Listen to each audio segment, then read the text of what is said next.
Hello viewers, আমাদের চ্যানেলের video notification সবার আগে পেতে চাইলে নিচে থাকা সাবস্ক্রাইব বাটনটি ক্লিক করে বেল আইকনটি বাজিয়ে দেন। আর হ্যাঁ, ভিডিওতে লাইক দিয়ে শেয়ার দিতে মোটেও ভুলবেন না কিন্তু। তুমি বরং কুকুর পোষো। প্রভুভক্ত খুনসুটিতে কাটবে তোমার নিবিড় সময়। তোমার জন্য বিড়ালই ঠিক, বরং তুমি বিড়ালই পোষো। খাঁটি জিনিস চিনতে তোমার ভুল হয়ে যায়, খুঁজে এবার পেয়েছো ঠিক দিক ঠিকানায়। সোনা, এখন তুমি বিড়াল এবং কুকুর পোষো। শূকরগুলো তোমার সাথে খাপ খেয়ে যায়। কাদা ঘাটায় দক্ষতা বেশ সমান সমান। ঘাটাঘাটির ঘন ঘটায় তোমাকে খুব তৃপ্ত দেখি। তুমি বরং ওই পুকুরেই নাইতে নামো। উঙ্কো পাবে, জলও পাবে। চুল ভেজার তেমন কোনো আশঙ্কা নেই। ইচ্ছে মতো যেমন খুশি নাইতে পারো। খোলা পানির আড়াল পেলে কে আর পাবে তোমার দেখা। মাছ শিকারে নামতে পারো। তুমি বরং খোলা পানির মাছ শিকারে দেখাও তোমার গভীর মেধা। তুমি তোমার স্বভাব গাছে দাঁড়িয়ে পড়ো। নিরিবিলির স্বপ্ন নিয়ে আর কতকাল শুধু শুধু মগজে এক মোহন ব্যাধি। তুমি বরং কুকুর পোষো, বিড়াল পোষো। কুকুর খুবই প্রভুভক্ত এবং বিড়াল আদর প্রিয়। তোমার জন্য এমন সামঞ্জস্য তুমি কোথায় পাবে? চায়ন ভ্রু কুঁচকে তাকিয়ে আছে অতসীর দিকে। অতসী ভাবলিসীন ভাবে রুদ্র মোহাম্মদ শহীদুল্লাহের কবিতাটি আবৃত্তি করে চায়ের কাপে চুমুক দিল। এই 5 দিন ওর পেটে খাবার খুব কম পড়েছে, যা পড়েছে তাও বমি করে গেছে, বেরিয়ে গেছে, একটু শক্তি নেই। তার উপর আবার দিহানের সাথে দেখা। মন থেকে কিভাবে যে ওর সামনে ছিল অতসী নিজেও জানে না। হাত পা ভেঙে আসছিল, মাথা ঝিমঝিম করছিল, তবুও সাহস শক্তি জুগিয়ে দাঁড়িয়েছিল। দিহানের প্রতিটি কথার উত্তর দেয়নি, কিন্তু রাইমার জন্য কোনো ক্ষতির কারণ নিজেও হয়নি। চা মুখে দিতে পেটের ভেতর মোচড় দিচ্ছে। এই বুঝি বমি এলো, কিন্তু এভাবে চলবে না। শারীরিকভাবে সুস্থ হলে অবশ্যই মন থেকেও শক্তি আসবে। তোমার সাহস কি দিন দিন বাড়ছে না? সাহস জন্মগত ভাবেই আছে, দেখতে চাচ্ছেন? সুস্থ হয়েছে মনে হচ্ছে। জি, so stay away from me, নইলে হাড্ডি গুড্ডি ভেঙে দিব। শায়ন কিছু বলার আগে ইফাত এসে হাজির হয়। ইফাতের 2 হাতে 2 প্যাকেট এগিয়ে দেয় অতসীর দিকে। দাদা ভাই, এগুলো কি? যা খেলে আপুমনি দ্রুত শক্তি পাবে। পেয়ারা আর আম। তুমি কি করে জানলে আমার খেতে ইচ্ছে করছিল? বোনের মনের খবর আমি রাখবো না তো কে রাখবে শুনি। ধন্যবাদ। আচ্ছা, চা না কফি? ঠান্ডা এক গ্লাস পানি। আমি নিয়ে আসছি। ইফাত শায়ানের দিকে ঘুরে বসলো। বন্ধু নয় শায়ান, দিহান ইফাত 3 ভাইয়ের থেকেও বেশি। দিহানের বিষয়টা ইফাত আগে জানলে শায়ানের সাথে অতসীর বিয়ে যেভাবে হোক বন্ধ করতো। অনেক কাছে অ্যাটেনশন শিকার ইফাত খুব ভালো করেই জানে অতসীর প্রতি শায়ানের রাগ ছিল কেন অতসী ওর মাকে ফিরিয়ে দিয়েছিল। তারপর অনামিকার ন্যাকামিতে ডুবে যায় শায়ান, কিন্তু জেদের বসে অনামিকার সাথে সম্পর্ক রাখলেও ভালো যে সে অতসীকে শুরু থেকেই বাঁচত, এটা আর কে না বুঝলেও ইফাত বেশ বোঝে। অনামিকার প্রতি শায়ানের শুধুই করুণা ছিল, অন্য কিছু নয়। কিন্তু এই বোকা ছেলেটা এতদিনেও বুঝলো না অনামিকা শুধুই মরিচিকা, যার সব থেকে বড় প্রমাণ ইফাতের হাতে। আচ্ছা ইফু, 4-5 দিনে কাউকে ভালোবাসা যায়? 4-5 দিন অনেক বেশি সময়। ভালোবাসতে কয়েক মুহূর্তই যথেষ্ট। জানিস তো হুমায়ুন আহমেদ কি বলেছেন? ভালোবাসাবাসির জন্য অনন্তকালের প্রয়োজন নেই, 1 মুহূর্তই যথেষ্ট। তুই আবার নতুন কারো প্রেমে পড়েছিস নাকি? কথাটা বলেই ইফাত হাসতে থাকে আর শায়ান ফ্রুকুসকে তাকিয়ে আছে। দাদা ভাই, তোমার পানি। আর শোনো, আপুকে জলদি ঠিক করে দাও। আমি বাড়ি যাব, আমার দম বন্ধ লাগে এখানে। 2 দিন পর এক্সামও আছে। এক্সাম না দিলে ইয়ার গ্যাপ যাবে। এমনিতেও এবছর আমার আর এক্সাম। আপু সুস্থ হলে আমি চলে যেতে পারবো। আর হ্যাঁ, প্লিজ তাড়াতাড়ি। বাবা বলেছে বাড়িতে উঠতে দিবে না, আমাকে হোস্টেলেই উঠতে হবে। তাড়াতাড়ি না হলে আবার হোস্টেলে সিট পাবো না। অতসী কথা বলে ধপ করে বসে পড়লো। এবার কিচ্ছু বলো না। হ্যাঁ, অনামিকা সুস্থ হলেই সব রহস্যের জট খুলবে। ওর রিপোর্টগুলো দেশের বাইরে পাঠানো হয়েছে, খুব দ্রুত আসবে। কিন্তু অনামিকা সুস্থ হওয়ার আগে এই বিষয়ে ইফাতকে গোপন রাখতেই হবে, যে করেই হোক। পুরো ফ্ল্যাটে কেউ নেই। রাইমা এঘর ওঘর করে দিন কাটাচ্ছে। দিহানের প্রতি অভিযোগ নেই, না অতসীর প্রতি। আশ্চর্য হলো দিহানকে ভালোবাসতে শুরু করেছে, কিন্তু অতসী না। রাইমা চলে যাবে, অতসী শুধু হারিয়েছে, কিছুই পায়নি। এবেলা না হয় একটু সুখী হোক। একটা রুমের সামনে দাঁড়িয়ে আছে রাইমা। এই রুমে 5 দিনেও আসা হয়নি। রাইমা দরজা খুলে ভিতরে গিয়ে পুরো হতবাক। দেয়াল জুড়ে অতসীর অনেক ছবি, কখনো অতসীর ক্যামেরার দিকে তাকানো, কখনো আনসেন্সর্ড। রুমের অন্য পাশে রাখা এক বিশাল টেডি বিয়ার। টেডি বিয়ারটার গালে হাত রাখতেই রাইমা ডুব দিল অতীতে। প্রতিদিন কলেজে যাওয়ার সময় সুপার শপে একটা বড় টেডি বিয়ার দেখা যায় বাইরে থেকে। অতসী আর রাইমা প্রতিদিন দেখতো আর অতসী বলতো দেখিস ওটা আমি কিনবই কিনবো। দাম ছিল প্রায় 2680 টাকা, কিন্তু অতসীর জন্য এত টাকা অনেক। নিজের খরচ নিজের দিতে হয়। রাইমা বলেছিল গিফট করবে, কিন্তু অতসী নিজেই কিনবে। প্রায় 8.5 মাস সময় নিয়ে 2700 টাকা জমিয়ে যেদিন কিনতে যাবে ঠিক সেদিন কে যেন টেডি বিয়ারটা কিনে নিয়ে যায়। অতসী চুপচাপ পুকুর পাড়ে 2 ঘন্টা কড়া রোদে বসেছিল। রাইমা পুরো শহর খুঁজেও ওরকম পেয়েছিল না। মেয়েটা সচরাচর কিছু শখ করে না, কিন্তু এই টিটির শখ ওর প্রচুর। বাগে ছিল না মেয়েটার। বেটার লাক নেক্সট টাইম বলে হেসেছিল অতসী। বাসায় এসে ড্রয়িং রুমে টেডি বিয়ারটা দেখে দৌড়ে গিয়ে গালে হাত রেখে অতসী সবে একটু স্পর্শ করেছিল, তখন অনামিকা ওকে টেনে এনে গালে কষিয়ে থাপ্পড় মারে একটা।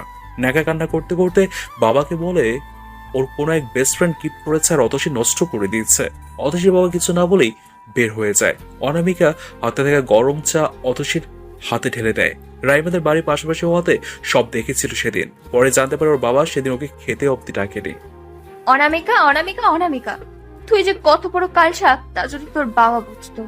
তোর জাস্ট ফ্রেন্ড গুলোকে লাইন করে দাঁড় করালেও এলাকা ছড়িয়ে যাবে। তুই সুস্থ থাকতেও আমাদের শান্তি দিসনি, এখন মরার মতো পড়েও তুই অতসীর জীবন নষ্ট করে দিচ্ছিস। আল্লাহ তোকে মাফ করবে না। দিহান ফিরে এসছে। রাইমা ধূপপুকানে বুক নিয়ে দিহানের সামনে এসে দাঁড়ালো। অতসী আসেনি, আসবে না। কেন? তোমার জন্য। আমি চলে যাব। অতসীকে ছুঁয়ে কথা দিয়ে এসেছি, আমি আমাদের সম্পর্ককে সুযোগ দিব। আমার তো দয়া চাই না। কিন্তু আমি চাই অতসীর ইচ্ছাকে সম্মান দিতে। রাইমা কথা বাড়ায় না।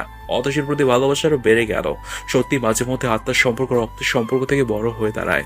রাত বেড়েই চলেছে। অনামিকার পাশে বসে আছে সায়ান। মনে হাজারো প্রশ্ন। পাশের রুমে অতসী। বাইরে হালকা বাতাস বইছে। সায়ান উঠে জানালার ধারে দাঁড়িয়ে বিড়বিড় করে বলল, প্রত্যেকে একা হয়ে গেছি। কি ভয়ঙ্কর এই একাকিত্ব, কি নির্মম এই বান্ধবহীনতা, কি বেদনাময় এই বিশ্বাসহীনতা। সকাল সকাল এত বড় সারপ্রাইজ আশা করেনি অতসী। মা এসছে প্রায় 1-1.5 মাস পর দেখলো মাকে। জ্বরের কথা শুনে এসছেন, সাথে রান্না করে নিয়ে এসছে মেয়ের পছন্দের সবকিছু। অতসী বেশ তৃপ্তি নিয়ে খাচ্ছে। সায়ান শুধু তাকিয়ে দেখছে। হালকা কফি কালারের সুতি শাড়ি পরা অতসীর চুলগুলো হাত খোপা করা, সামনের চুলগুলো গলার দুপাশে স্পর্শ করছে। নাকের ছোট ডায়মন্ডের নাকফুল ঠিক তিল থেকে 2 সেন্টিমিটার নিচে। ঠোঁটগুলো বারবার নড়ছে, বা আমাদের কনিষ্ঠার তিল বারবার টানছে সায়ানকে। এক ধ্যানে বসে থাকা সায়ানের ঘোর কাটে অনামিকার বাবার কথায়। অতসী মায়ের সাথে কথা বলে ব্যস্ত। অতসী এত কথা বলতে জানে। খেতে খেতেই অতসী বিষম খায়। না, খাওয়ার না মা, দুইজনের একজনও কোথাও হারিয়ে যাচ্ছে না। এত তাড়াহুড়োর কি আছে? সাবধানে খাওয়া যায় না? সবকিছুতেই তাড়াহুড়ো। কথাগুলো বলতে বলতে সায়ান দ্রুত উঠে নিয়ে গিয়ে পানি এগিয়ে দেয়। পিঠে হাত বুলিয়ে দিচ্ছে অতসীর মা।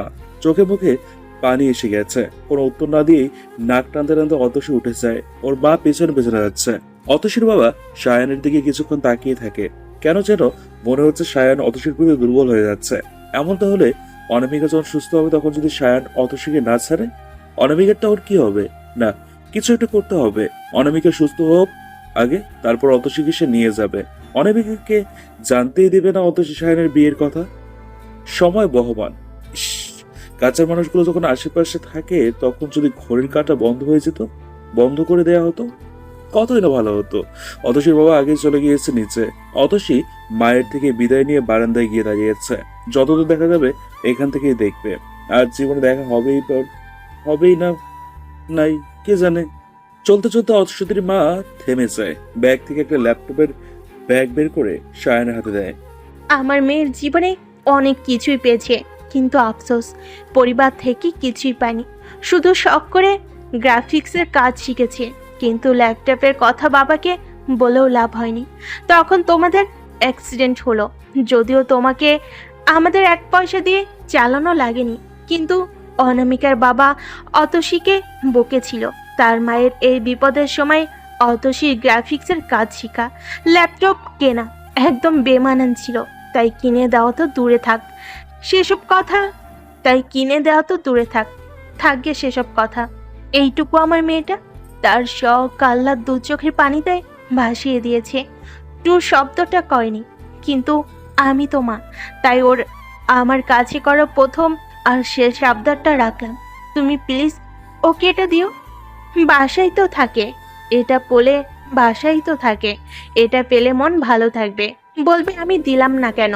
ওর নানুর হাতের বালা জোড়ো বিক্রি করে কিনেছি, মেনে নিতে পারবে না তো, কারণ আমার মায়ের শেষ স্মৃতি ছিল। আরও একটা কথা বাবা, ওকে এত ওভাবে মেরো না, ওর মার খাওয়ার অভ্যেস আছে। কিন্তু মেয়ে মানুষ তো, যদি উঁচু নিচু কিছু হয়েছে, আমার কথাই কিছু মনে করো না। পারলে মেয়েটাকে পরীক্ষা দিতে দিও। ভালো থেকো বাবা। ভদ্রমহিলা কথাগুলো বলে কালো ওড়নার কোণা দিয়ে চোখ মুছে হাঁটতে লাগলো। পেছনে ফিরে বার দুই তাকালেন উপরে বারান্দায়, হয়তো অতসী দাঁড়িয়ে আছে সেখানে। অতসীর মায়ের বলা কথাগুলো কানে বাজছিল সায়ানের। অনামিকা কি তবে তাকে ঠকিয়েছে, নাকি মেয়েকে বাঁচাতেই উনি এসব কথা বলে গেলেন? অতসী যদি সত্যি গ্রাফিক্সের কাজ কয়েকদিনে শিখে, তাহলে ওসব কিভাবে? অনামিকা না অতসী, কাকে বিশ্বাস করবে সায়ান? কে বাস্তব কে মরিচিকা? হ্যাঁ, অতসীর বিরুদ্ধে সব প্রমাণ সায়ানের কাছে আছে। অনামিকাকে অতসী কতটা কষ্ট দিত, কিন্তু অতসীর ব্যবহার সবকিছু উল্টো প্রমাণ করছে। সায়ানের মাথায় প্রচন্ড ব্যথা হচ্ছে। অ্যাক্সিডেন্টের পর থেকে কোনো বিষয় নিয়ে টেনশন নিতে পারছে না, সে স্ট্রেস নিতে পারছে না। না তার অতসীকে চাই, অতসীর ছোট্ট একটা হাসি যে কোটি টাকার সুখের থেকেও বেশি। অনেকক্ষণ যাবৎ সায়ানের ফোন বেজে চলেছে। অতসী পাশে হরর মুভি সিরিয়াল দেখছে। কালার্সে নতুন হরর টিভির সিরিয়াল শুরু হয়েছে কবচ। ভূতের প্রতি অতসীর টান বরাবরই বেশি। মাঝে মধ্যে চিন্তা করে, ইস, আমার যদি একটা ভ্যাম্পায়ার বয়ফ্রেন্ড থাকতো। না, সায়নের ফোন বেজেই চলেছে। ওই খাম্বাটা কই গেছে? কল রিসিভ করে না কেন? ব্রেক দেওয়াতে অতসী বাধ্য হয়ে কল পিক করতে ওপাশ থেকে বলতে থাকে, সোনা পাখি, কল রিসিভ করতে এত সময় লাগে? ঘুমোচ্ছিলে নাকি? আসসালামু আলাইকুম ভাইয়া, আপনার বয়ফ্রেন্ড ভুলে ফোন বাসায় রেখে গেছে, আসলে বলবো। হোয়াট দ্য হেল অতসী, কি বলছো? আমি সায়ান। হ্যাঁ, আমি মনে করেছি আপনার কোন boyfriend. What kind of nonsense is this? Are you mad? আমি কি করে বুঝবো আপনি কল দিয়েছেন? স্ক্রিনের নাম উঠেছিল মাই ফোন লেখা উঠছে, তো মনে করছি আপনার বিএফ কল দিছে, যেহেতু ছেলে কণ্ঠ। Will you please stop? আচ্ছা, আমাকে দেখে তোমার অমন মনে হয়? Are you thinking nurse? না মানে আপু ঘুমাচ্ছে, খাইয়ে দিয়েছি, নার্স আছে আর আমিও পালিয়ে যাইনি। আমি এসব জিজ্ঞেস করেছি? হয়তো করতেন তাই বললাম। তোমার রেজিস্ট্রেশন নাম্বার বলো। মানে? রেজিস্ট্রেশন নাম্বার বুঝো না? ওইটা বলো, প্লাস অ্যাডমিন রোল। এইসব বাবা বিয়ের দিন ছিঁড়ে ফেলেছে, আমার কাছে নেই। মনে তো আছে নাকি? প্লিজ জলদি বলো। আচ্ছা, ধন্যবাদ। ফোন রেখে গেলে কল দিলেন কি দিয়ে? আমার ফোন কি একটা নাকি? আমি জানি নাকি। আচ্ছা রাখছি, একটু ব্যস্ত আছি, দ্রুত আসবো, খেয়াল রেখো দুজনের। অতসী কল কেটে দিয়ে বসে থাকে কিছুক্ষণ। লোকটা না খাম্বা, লোক না খাম্বা, কি মনে করে নিজেকে? আমি কি করে বুঝবো যে উনি কল দিছে? জীবনে কোনো দিন আমার সাথে ফোনে কথা বলেছে? ফোনটাই বা রেখে যাওয়ার কি দরকার ছিল? ভাল লাগে না। আল্লাহ, তুমি একটা বিমান দাও, আমি উড়ে উগান্ডা চলে যাই। বিমানের কথা মনে হতেই দিহানের কথা মনে হয় অতসীর। দু চোখ পানিতে টলবল করছে। দৌড়ে ছুটে যেতে ইচ্ছে করছে দিহানের কাছে, কিন্তু রাইমা কষ্ট পাবে। আচ্ছা, আজ বাদে কাল যখন অনামিকা সুস্থ হবে তখন অতসীর কি হবে? কোথায় যাবে? বাবার বাড়ি? বাবা জায়গা দিবে তো? ক্যাফেতে প্রায় 48 মিনিট যাবত অপেক্ষা করছে আফরিন। ইফরাদের সময়ের জ্ঞান কি কোনোদিনও হবে না? এমনিতেও সারা সপ্তাহে দুজনই ব্যস্ত থাকে। এই বুধবার বিকেলে দুজনের জন্য একটু ফ্রি সময় বের করে নেয়। অথচ গত 1 মাস যাবত ইফরাত তাও দিতে পারছে না। এভাবে যে মেয়েটার কষ্ট হয় সে বোঝে না?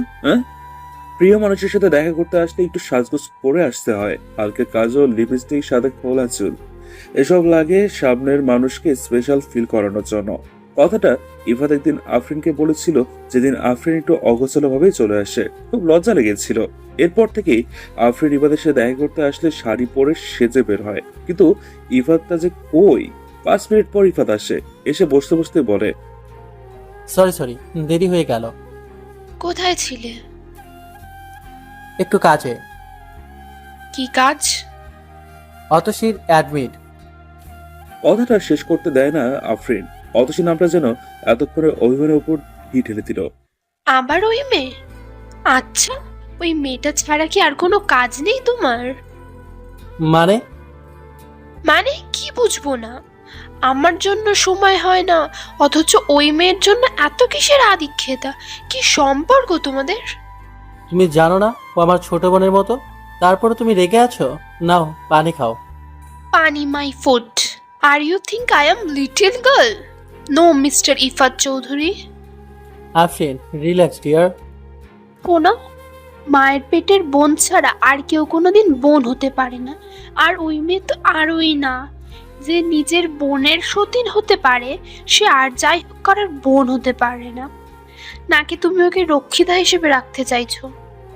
এনাফ আফরিন, এতক্ষণ অনেক বলেছো। আর না, তুমি সব জানার পরও এইভাবে বলতে পারলে? আজ ডিসাইড করো, আতশী না আফরিন। যদি বলি অতসী? তাহলে আজকেই আমাদের শেষ দেখা, আমাদের মাঝে সব শেষ হয়ে যাবে। আমি অতসীকেই বেছে নিব।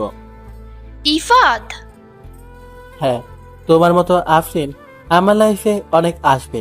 দীপ্তিকে হারিয়ে আমি অতসীকে পেয়েছি, আমি ওকে ছাড়তে পারবো না। ভালো থেকো আমার ভালোবাসা। ইফাত চোখের পানি মুছছে বেরিয়ে আসে। আফরিন এখনো বসে আছে। এভাবেই ইফাত একটা রাস্তার মেয়ের জন্য ওকে ছেড়ে দিল।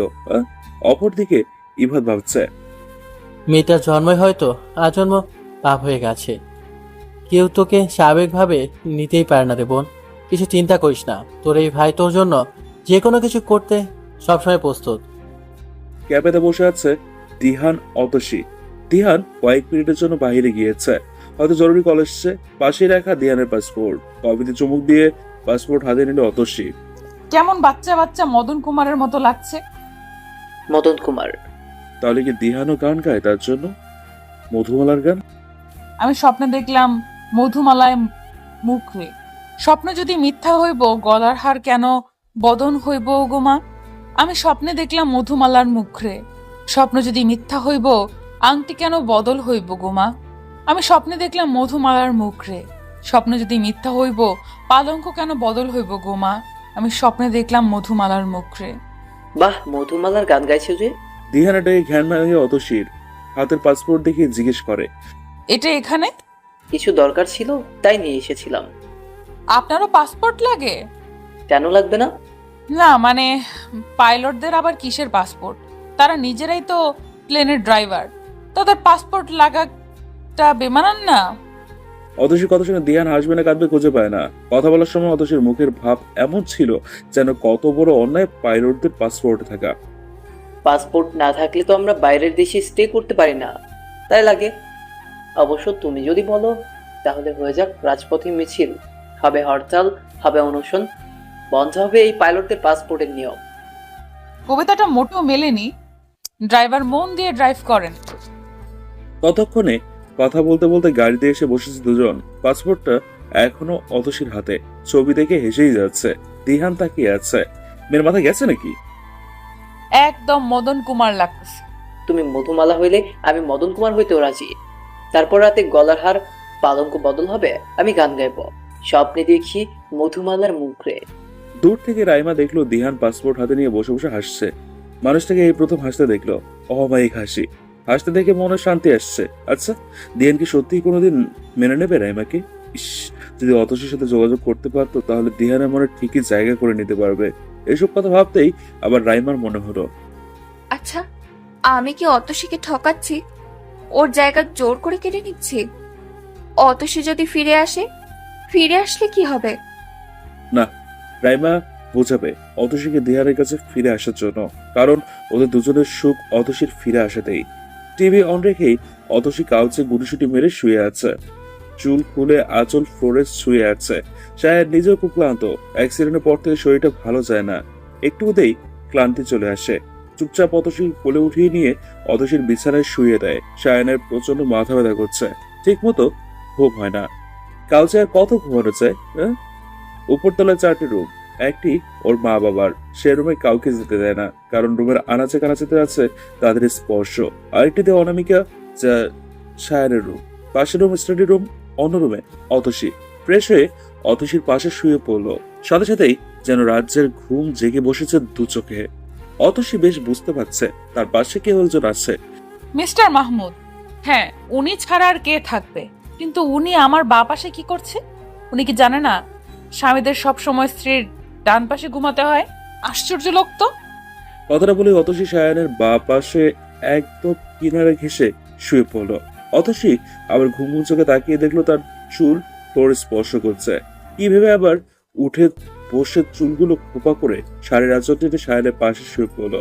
ভাগ্যিস মনে পড়েছিল দাদির কথা। দাদি বলতো বেহুলার চুল বেশ সাপ উঠে লক্ষ্মীধরকে কামড়েছিল, তাই স্বামীর পাশে শুলে যেন কখনো চুল মাটি স্পর্শ না করে। যদিও কুসংস্কার, তবুও অতসীর অবচেতন মন এসব নিয়ম ঠিক মেনে চলছে। অতসীর অবচেতন মন সায়ানকে স্বামী বলে স্বীকৃতি দিচ্ছে।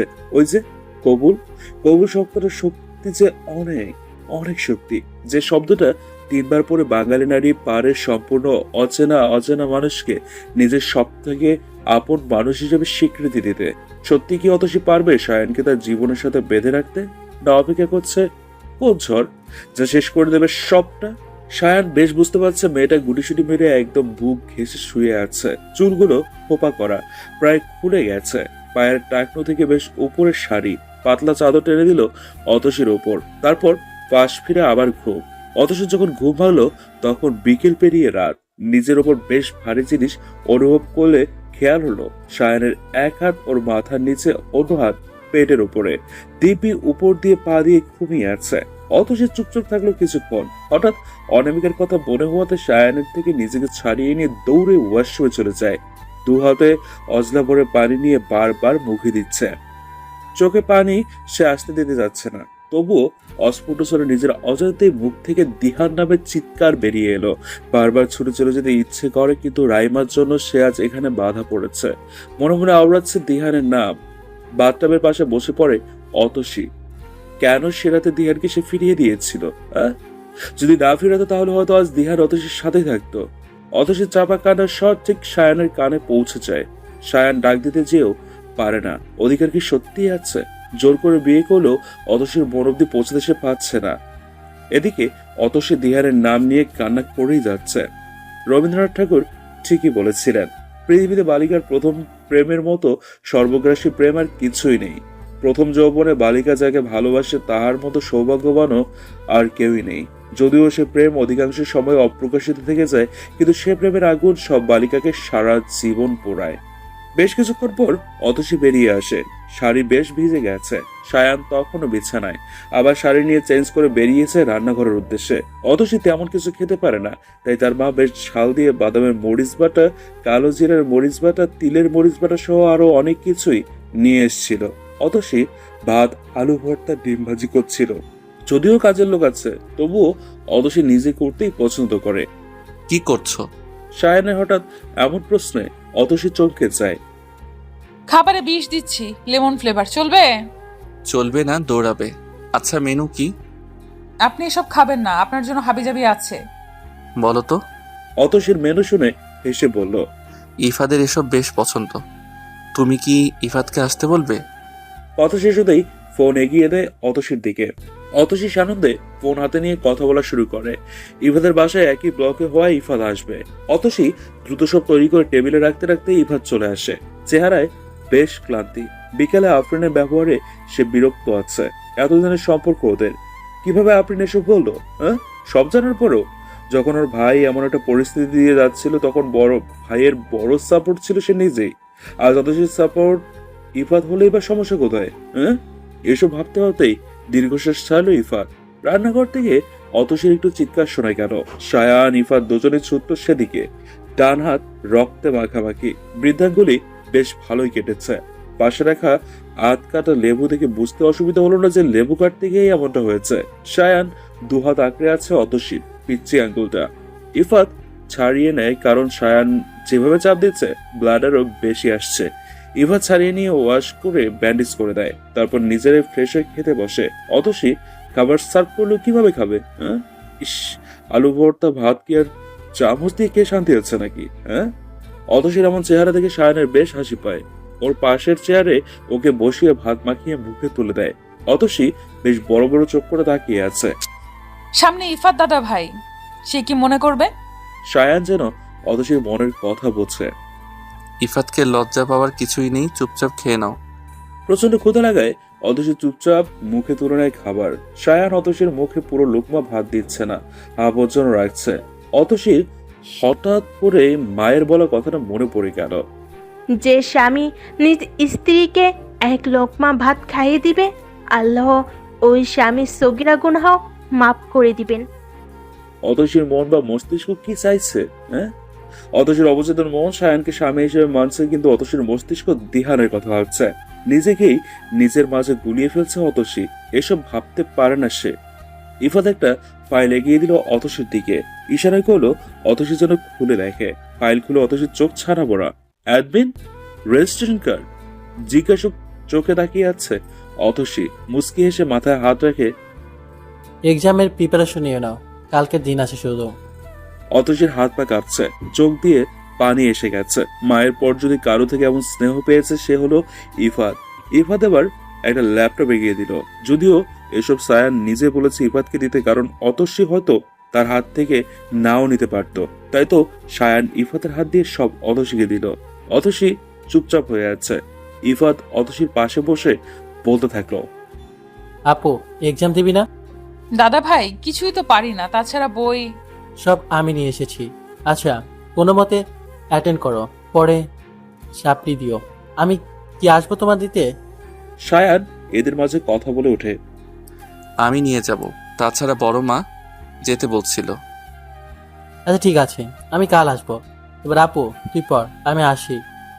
ইফাত চলে যায়। সায়ান এসে অসতীর পাশে বসে আরো দুটো বক্স এগিয়ে দেয়। একটাতে মাউস, অন্যটায় কিবোর্ড। শুনেছি তুমি নাকি গ্রাফিক্স শিখেছিলে, এসব করতে পারো। ওয়াইফাই তো আছেই, কোনো হেল্প লাগলে বলো, আমি স্টাডি রুমে আছি। সায়ান উঠে স্টাডি রুমে চলে যায়। অতসী ল্যাপটপ বুকে জড়িয়ে চুপচাপ বসে আছে। কিভাবে করবে ওসব কাজ? হ্যাঁ, ওসব কাজ যে শুধু দিহানকে মনে করিয়ে দেবে, কারণ দিহানের হাতে তো এসব শিখেছিল সে। সবেমাত্র ফজরের আজান দিয়েছে। গায়ে চাদর জড়িয়ে শাওয়ারের নিচে দাঁড়িয়ে আছে রাইমা। শরীরের বিভিন্ন জায়গায় দাগ বসে গেছে। নিজেকে ভাগ্যবতী মনে করবে নাকি অসহায়? হ্যাঁ, আজ প্রথমবার দিহান ওর এতটা কাছে এসছে, তবুও নেশার ঘরে। বারবার অতসীর নাম বলছিল সে। যখন দিহান সেন্সে আসবে তখন কি মেনে নেবে রাইমাকে, নাকি সব হারিয়ে যাবে? দিহানকে প্রমিস করেছে অতসীকে ফিরিয়ে দেবে। না চাইতেই বিয়ের বন্ধনের আগেই দিহানকে বেঁধে রেখেছিল সে। এসব জানিয়ে আর মানুষটাকে কষ্ট দেবে না। হ্যাঁ, দিহানের নেশার সাথে সাথে কাল রাতে সব স্মৃতি শেষ করে দেবে রাইমা। মনে হচ্ছে কেউ একজন মাথার ভিতরে সবকিছু টান দিয়ে ধরে রেখেছে। উফ, অসহ্য যন্ত্রণা। কেমন একটা অস্বস্তি ফিল হচ্ছে।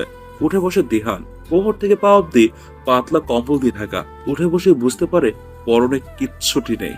আশ্চর্য, নেশার করে এমন অদ্ভুত কাজ তো কোনোদিন করেনি সে।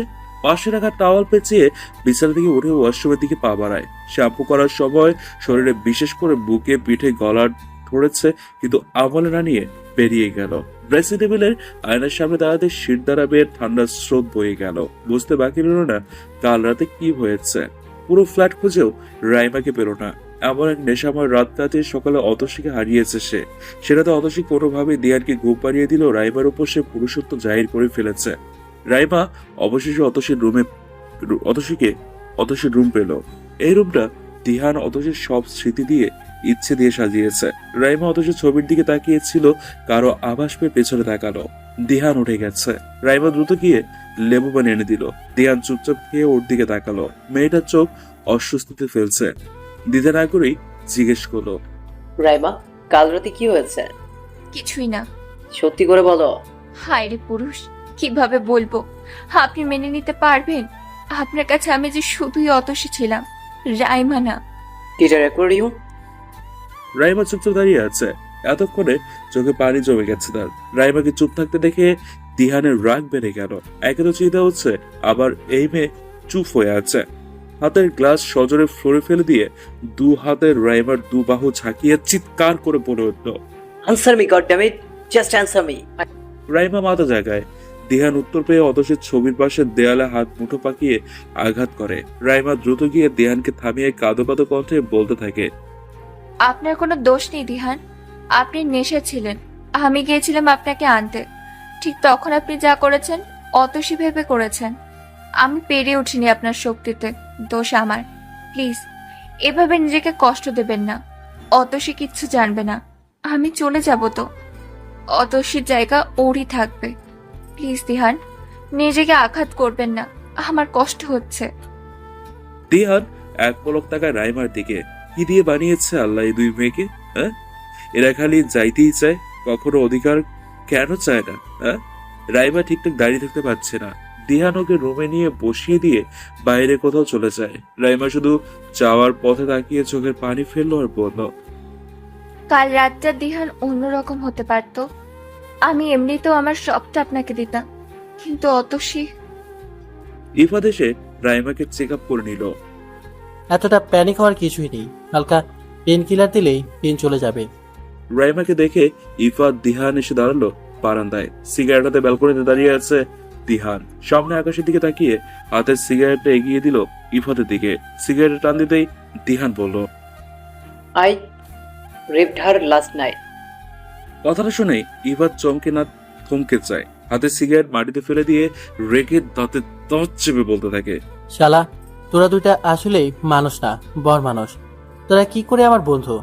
এক বন্ধু এক মেয়েকে জোর করে বিয়ে করে, তাকে ইচ্ছে মতো মারবে, আবার সেবা যত্ন করবে। অন্য বন্ধুর বিয়ের দিন জানবো আমার বন্ধুর প্রাক্তন প্রেমিকা অন্য বন্ধুর বউ। প্রাক্তনকে দেখানোর জন্য সে জেদ করে মেয়েটার বেস্ট ফ্রেন্ডকে বিয়ে করবে, আবার তাকে ছেড়ে দিয়ে আগে প্রেমিকাকে আনতে চাইবে। রাত পোহাতে ফোন দিয়ে এনে বলবে আই রেপড হার। শালা, তোরা মানুষ না তোরা বন মানুষ? রাগে গিজগিজ করতে করতে ইফাত বেরিয়ে গেল।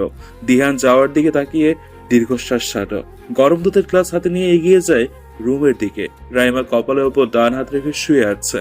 দিহানের উপস্থিতিতে উঠে বসে দিহান হাতের গ্লাস এগিয়ে দেয়। চুপচাপ রাইমা চুমুক দিল দুধের গ্লাসে। আচ্ছা, আপনি কি করে বুঝলেন? এইসব লুকানোর মতো? আমি না বলতে কি তুমি বলতে না? না। কেন লুকিয়ে যেতে? হ্যাঁ, আমি অতসীর জায়গা নিতে চাই না। অতসীর জায়গা আমি দিতেও পারবো না, কিন্তু তুমি বড্ড সিনেমাটিক। মানে? রাতে ফিজিক্যাল হলে ছেলেদের মনে থাকে না, বা তারা বোঝে না। এটা শুধু মুভি বা গল্পেই হয়। সি, তোমার নখের আঁচড় লাভ সাইন।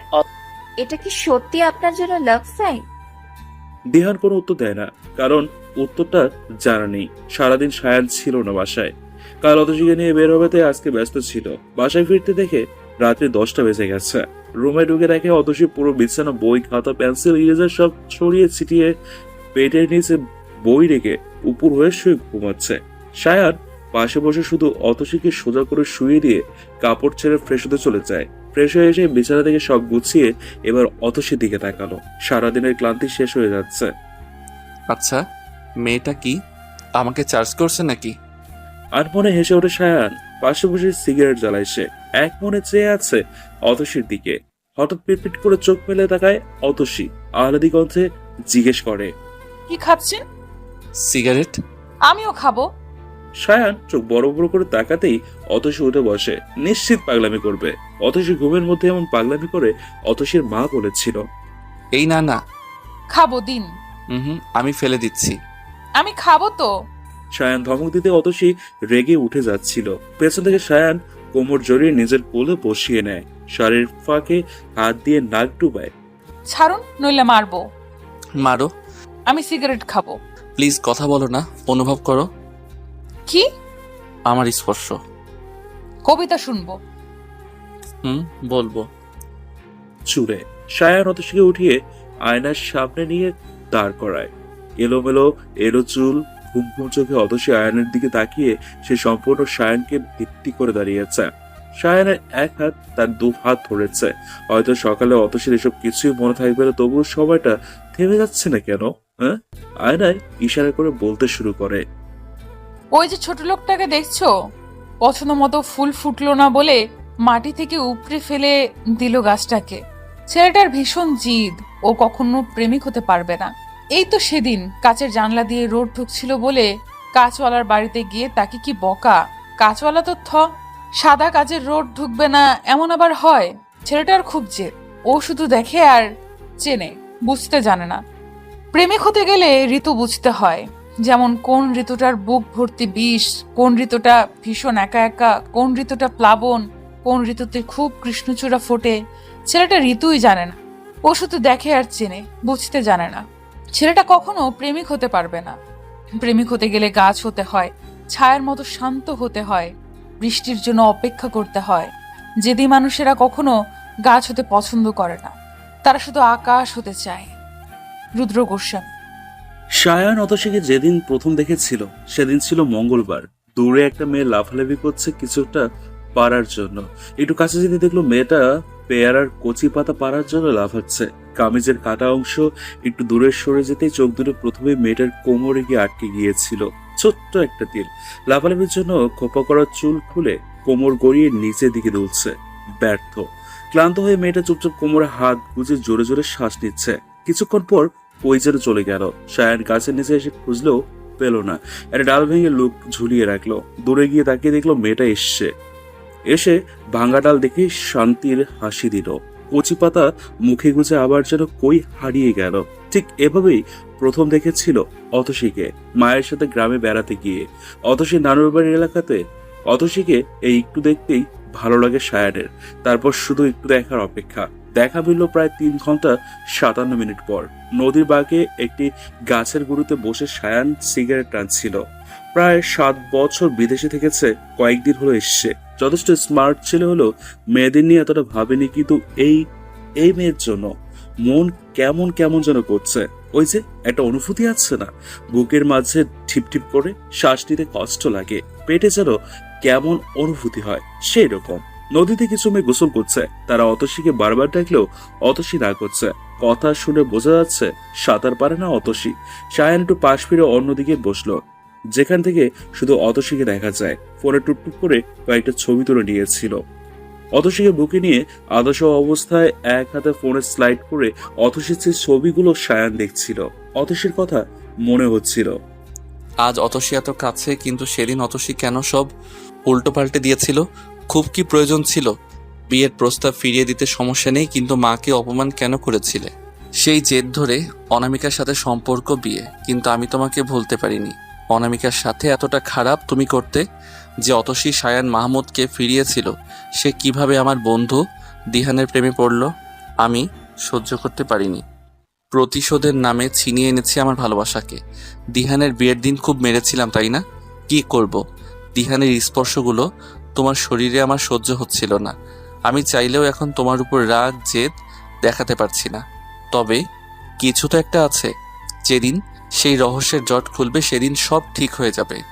অতসীর চুলগুলো খুলে দিয়ে বিড়ি কাটতে কাটতে কথাগুলো ভাবছিল সায়ান। পিচ্ছি মেয়েটা শাড়ি পরে, সামলাতে তো পারেই না, তবে কোমরে আঁচল গুজে যখন কাজ করে গিন্নি গিন্নি লাগে। হঠাৎ অতসী উঠে বসে। সায়ান তখনও শুয়ে আছে। অতসী ঘুম ঘুম চোখে বলে ওঠে, আপু মরে গেছে, অনামিকা আপু মারা গেছে। অতসী কান্না করতে করতে কথাগুলো বলছিল। সায়ান দ্রুত উঠে অনামিকার রুমে যায়। নার্স মাথায় হাত রেখে ঘুমোচ্ছে। না, সব ঠিক আছে। অতসী ততক্ষণে দরজায় এসে দাঁড়িয়েছে। কান্না করতে করতে হিসকে উঠে গেছে। অতসী দাঁড়িয়ে থাকতে পারছে না। পেছন ফিরে সায়ান দেখে অতসী প্রায় পড়েই যাবে। দু হাতে শক্ত করে ধরে, চুলগুলো পুরো পিঠে এলোমেলো। অতসী স্বপ্ন ছিল, আর কিছু না, শান্ত হও। আপু আপু মারা গেছে। না, কিছুই হয়নি। আপুর কাছে যাব, ছাড়ুন। আপু আমার জন্য মরে গেছে। আপু। অতসী প্লিজ শান্ত হও, স্বপ্ন ছিল। সায়ান অতসীকে খুব যত্ন করে নিজের বুকের সাথে ঠাই দিয়ে দাঁড় করায়। যদিও পারে না, তবুও চুল পেঁচিয়ে রাখে। আঁচল ঠিক করে চোখ মুছে অনামিকার কাছে গিয়ে নিজের পাশে বসিয়ে হাত ধরে। অতসী তখনও ফুপিয়ে কান্না করেই যাচ্ছে। অতসীর ডান হাত সায়ান হাতের মুঠোয় নিয়ে অনামিকার গালে স্পর্শ করিয়ে বলে, দেখো তোমার আপু ঠিক আছে, খুব দ্রুত সুস্থ হয়ে উঠবে। অতসী সায়ানকে ছাড়িয়ে অনামিকার বুকে মাথা রাখে। না, সত্যিই বেঁচে আছে। স্বপ্ন দেখছিল সে। উঠে দাঁড়াতে আবার বসে পড়ে। শরীর ধকল নিতে পারছে না। সায়ান অতসীকে টেনে বুকে নিয়ে এক হাত অনামিকার মাথায় রাখে। জানি না ভবিষ্যতে কি হবে, তবে আমি আমার সব দায়িত্ব পালন করব। অনামিকা, তুমি সবসময় আমার দায়িত্বের মাঝেই সীমাবদ্ধ ছিলে, অতসী আমার ভালোবাসা।